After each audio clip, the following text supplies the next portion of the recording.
तो दोस्तों, कैसे हैं आप? आशा है कि आप सब ठीक ही होंगे।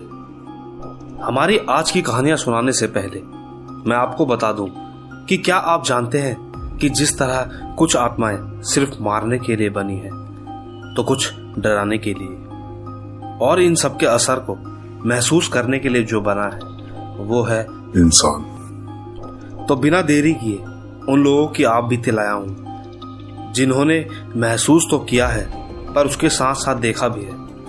पर याद रहे, कहने को तो ये कहानियां सच्ची हैं, पर हमारा मकसद किसी भी प्रकार के अंधविश्वास को बढ़ावा देना नहीं है। हमारा मकसद लगातार आप लोगों का मनोरंजन कर आप लोगों से जुड़ना है। तो कहानी को अंत तक सुनने के लिए बने रहे मेरे यानी महेश के साथ।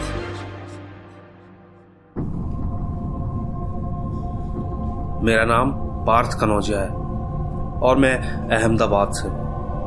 जब मेरी उम्र करीबन 8 साल की थी तो उस समय मेरे पिताजी ने उस समय के हिसाब से थोड़े कम पैसों में खरीद लिया और हम सारे खुश होकर उस घर में शिफ्ट हो गए। और हमें वहां 1 महीना भी हो चुका था। सब कुछ नॉर्मली चल रहा था, पर मुझे धीरे धीरे ऐसे लगने लगा जैसे कोई हमारे साथ रह रहा हो। मुझे ऐसा लगने लगा जैसे कोई मुझे लगातार देखता है, पर जब मैं इधर उधर देखता हूं तो कुछ नहीं होता। इसी के चलते हमारी घर की कंडीशन भी खराब होने लगी थी। पापा का ऑफिस से जल्दी आ जाना, ज्यादा बात ना करना, ऐसा लगता था मानो हर कोई जैसे कुछ छुपा रहा हो। फिर एक दिन हमारे घर में मेरी बुआ आई। बस 2 दिनों में ही उन्हें भी एहसास हो गया कि यहाँ पे कुछ तो नेगेटिविटी है, और वो भी चली गई। दोस्तों, यहां मैं आपको एक बात बता दूं कि कभी भी किसी के साथ अगर कुछ होता है तो उसका कारण उस आदमी के दिल पर होता है। कहने का मतलब यह है कि अगर हमारे नजदीक चाहे वो कोई भी हो, अगर उसके आसपास कोई नेगेटिव शक्ति होती है तो केवल वो उस पर हावी होती है, जो इन चीजों से डरने लगता है।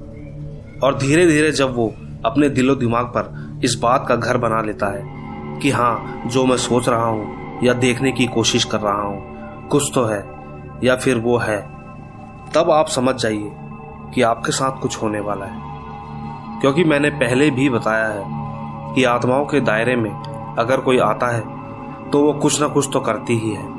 खैर, कहानी की तरफ चलते हैं। एक रात बहुत तेज बारिश हो रही थी और मुझे तो इस घर में पहले से ही डर लग रहा था, और ऊपर से बादल के गरजने की वजह से मैंने सोचा क्यों ना मैं माँ के साथ ही सो जाता हूँ। तभी मैंने माँ को कहा कि मेरी तबीयत ठीक नहीं है, मेरे सर में दर्द हो रहा है और मैं आज आपके साथ ही सोऊंगा। लेकिन जब मैं सो रहा था तो मुझे ऐसा लगने लगा जैसे कोई लगातार मेरी तरफ देख रहा हो।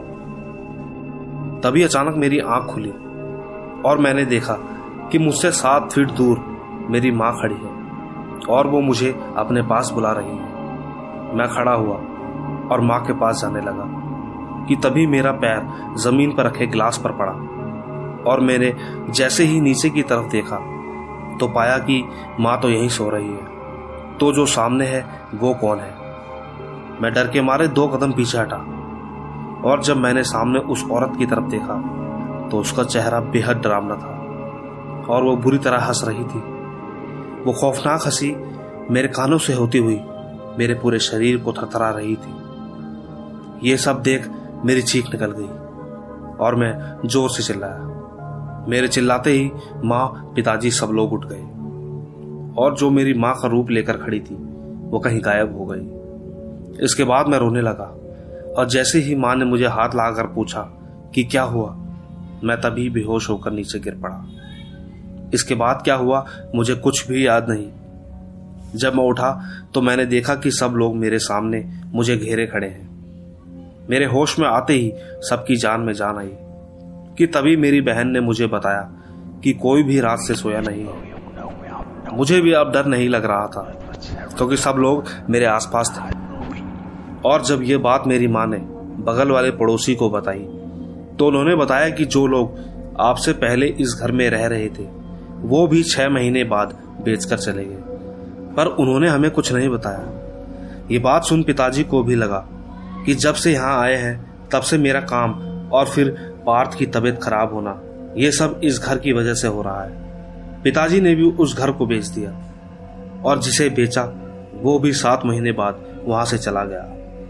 तो ये थी पार्थ की कहानी। तो दोस्तों, देखा आपने, कभी कभी इंसान चाह कर भी कुछ नहीं कर पाता। हर इंसान और उसका दिमाग अलग अलग होता है। कोई परेशानी मोल लेता है तो कोई इशारों को समझकर अपना रास्ता बदल लेता है, और इसमें गलती किसी भी इंसान की नहीं। पर अगर आप उस घर में होते तो क्या करते, मुझे कमेंट में जरूर बताएं।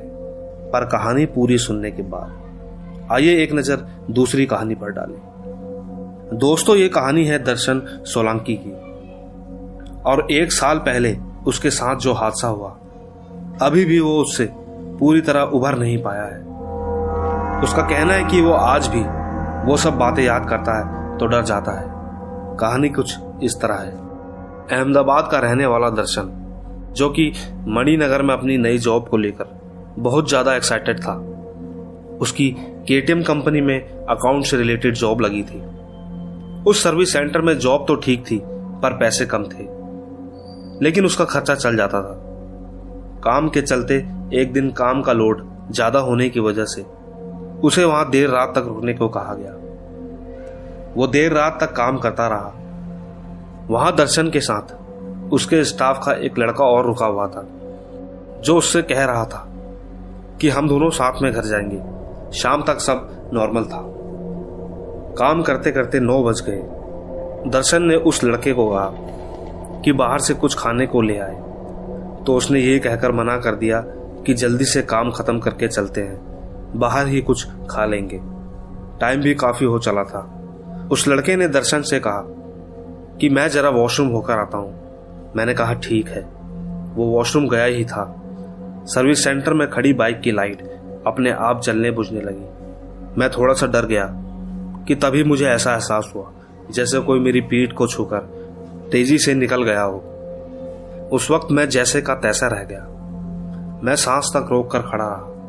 एक तो बेसमेंट में ऑफिस और ऊपर से खाली जगह, पर आवाज का गूंजना बेहद डरावना माहौल बन चुका था। मैं डर के मारे ऑफिस से बाहर आ गया, और थोड़ी ही देर बाद वो लड़का भी घबराता हुआ बाहर आ गया।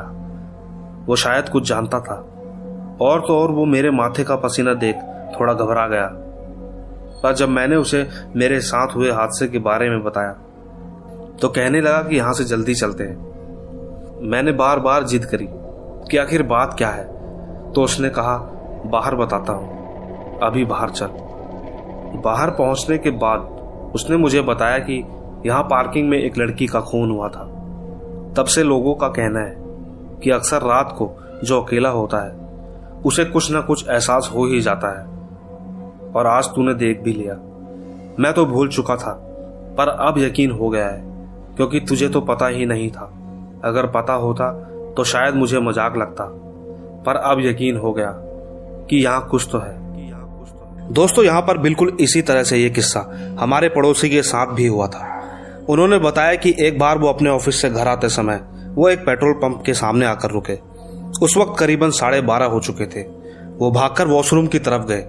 वहां काफी अंधेरा हो रहा था, तो उन्होंने धीरे धीरे कदमों से वॉशरूम की तरफ कदम बढ़ाया, और वो जैसे ही वॉशरूम के अंदर घुसे तो दरवाजा बंद करते ही उन्हें बाहर से किसी के चिल्लाते हुए भागने की आवाज आई। वो जल्दी से भागकर आए तो सब कुछ नॉर्मल था।